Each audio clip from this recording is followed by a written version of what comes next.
Hello guys, ngasi video sidi mayamna su yamna yumda toina thengnaba haitare mayamna heart attack kana habado aduduga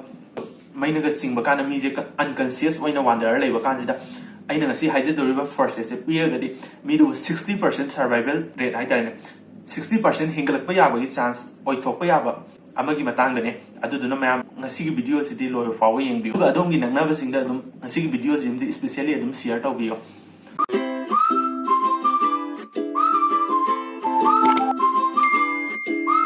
ngasi video sidi cardiopulmonary research station haba samna CPR sije karam condition da pigade ge haigde aina mamanga heart attack akoina denum cardiac arrest haba adagi ngasai mamanga hijagiba maina singba electrocution adagi angang singda taba gumba any trauma like accident gumba adagi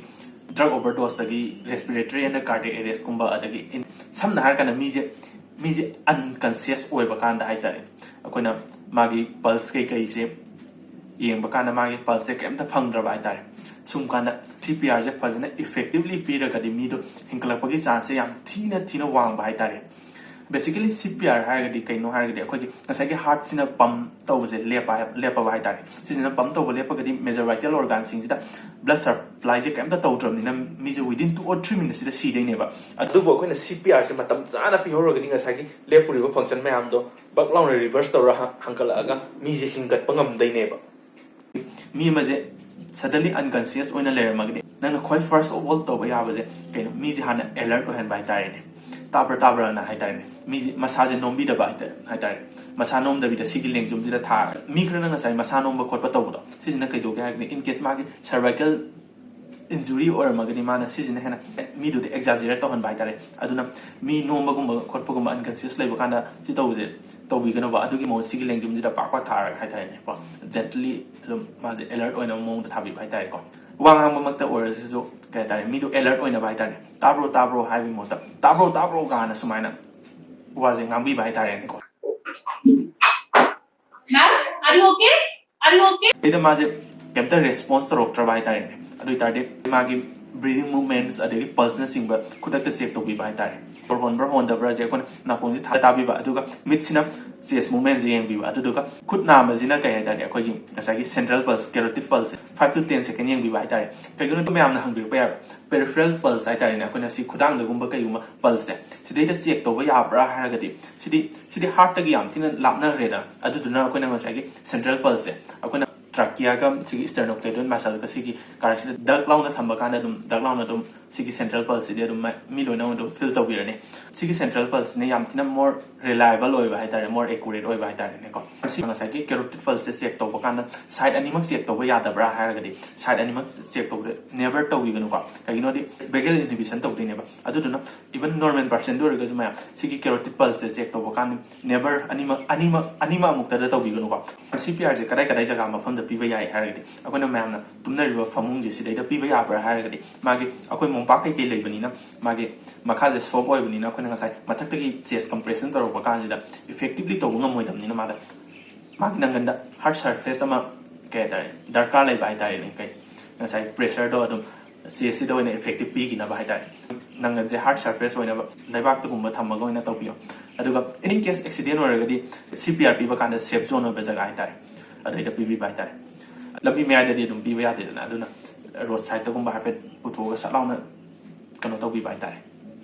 adudi me effectively CPR je kamaina pi ga ge hai ko ki risk se lock to bi ba adagi sigi elbow joint je lock to bi ba hai dai na ta tangi khut se phajana straight ohen bi ba adu ga na sai ta ki hip joint je sidagi phajana namda bi ra bai dai adu kyam kan namjan ga de ha ga de around 5 cm muki sang hai tare ne ko adu ga koina CPR je pi kana yam kai na thu na su pi da bai tare adagi yam tap na su pi da bai tare sa ma da 1 2 3 na sai CS compression je 30 rak to bi bai tare in case na rescue breath layer pu pare adu akoi di kai de rescue breath lai de no lai tamina mouth to mouth na tang na mouth to nose kumba da mai dum kana to bi bai tare in case na haina jade ma kai ke infection layer muni khot kani ha